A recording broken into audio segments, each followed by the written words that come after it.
everyone, welcome back to my standing, and today I will be reviewing a novella called Breach of Peace by Daniel Greene, or rather Daniel B. Greene as it is listed on the cover and on Amazon. Now, I don't plan to make a habit out of reviewing books written by famous YouTubers, such as was the case with the book Axiom's End by Lindsay Ellis, which I reviewed last year. The reason why I want to review this, and the reason why I wanted to read this in the first place, is because I wanted to conduct some sort of a thought experiment. Because on one hand, Daniel's videos on the Wheel of Time series actually got me into reading Robert Jordan's opus. That's absolutely the case.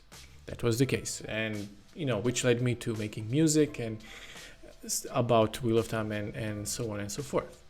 On the other hand, Greene is, as a critic, someone who has made their career out of being a critic of fantasy books primarily. And in cases when a critic of an art form starts to create in that same art form, my first rhetorical or even non-rhetorical question is, does that critic listen to their own advice in their own writing? And my second question is, does that critic go with the old write what you know saying? In this specific case, Greene is someone who reviews a lot of traditional fantasy doorstoppers with huge casts, multiple POVs, complex world building, and so on and so forth. The usual fare. So I'll answer the second question first. Surprisingly, no. I think that he took an interesting approach of starting with a whodunit light novella, which is set in a non-traditional, non-medieval fantasy world.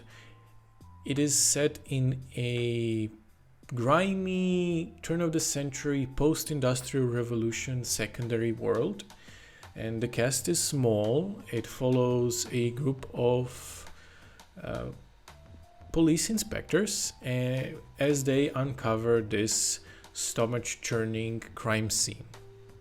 And they have this dynamic between them. They have a seasoned inspector, Clyd, her husband, Samuel, and we have his rival, Inspector Chapman, who is this brilliant loose cannon who has difficulties with social cues and interactions. And since the murdered victims were royals,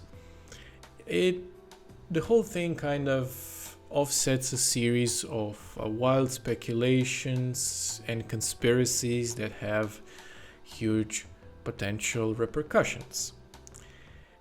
I describe this story as a whodunit light because I think that's just the framing for the wider conspiracy and the twists and turns it takes along the way. So if I had to compare it to anything, I would actually describe it as such. It's combined grit of the Mistborn 1 era, but set in the industrial muck of Mistborn 2. Think of it as pre-calamity, post-calamity sort of thing. The small cast of characters here, I think, allows for different dynamics between the characters, and these different dynamics and characters exist in this microcosm of different views of the respective characters. So for example, we have Samuel, who sees this Chapman as his rival, who is out to steal his thunder, but on moments when they're forced to work together, he sometimes manages to set his pride aside, and he is kind of overtaken by the thrill of the hunt, of the chase, of the puzzle being solved.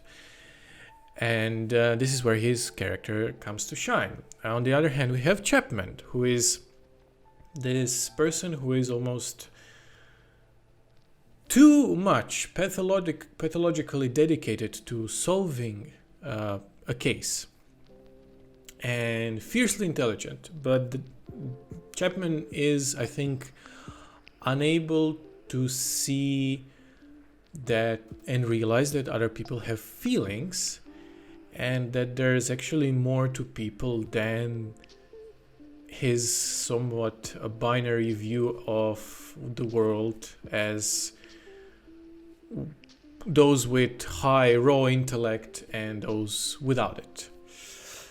And then we have Clyd, who is actually, I think, intended to be the main character, and she serves as a balance between two, but I think her character suffers a bit as a result. Not too much, but it's a bit ironic that the main character is, in my mind, the least developed.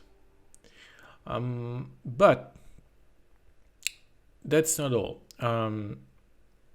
I think there are actually, in the prose department, a few clunkers that stand out. And the reason for those few times when it actually stood out to me is I think that the author was trying to achieve this very deliberate noir vibe. He was trying to obtain and sustain that noir vibe, and there was this specific time, and I quote, there was this line, "Holy shit, I'm going to join the rebels." This line was said by the main character immediately after going through a severe personal tragedy and loss and trauma. And I don't think that was kind of in line with what else was happened and the atmosphere of the world, but I digress. It's something that could be solved maybe in an edit or two. It's not a big deal, but it did jump out to me. Now let's finally answer the first question, which is, did the critic, or in this case author, listen to their own advice with writing? I'd actually say they did, or he did. This is a rather interesting prologue of things to come. It almost works more as a short story, because I think if you view it as a novella, some might see it as maybe too cliffhangery. I didn't see it as such, but I could see how some people might interpret it, because in a short story you can get away, and it's almost expected to finish your story with a shocking twist and an open-ended one at that.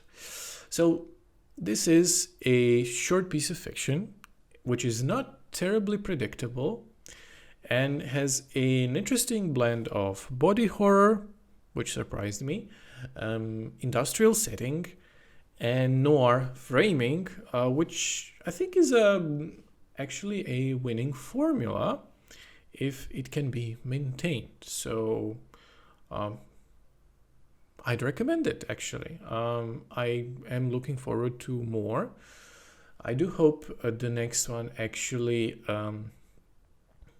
isn't a novella, but rather maybe a shortish novel. But from what I understand, the plan is to make 2 more novellas and then start with a series if this is successful enough. So I do wish him luck, and that's all from me, folks.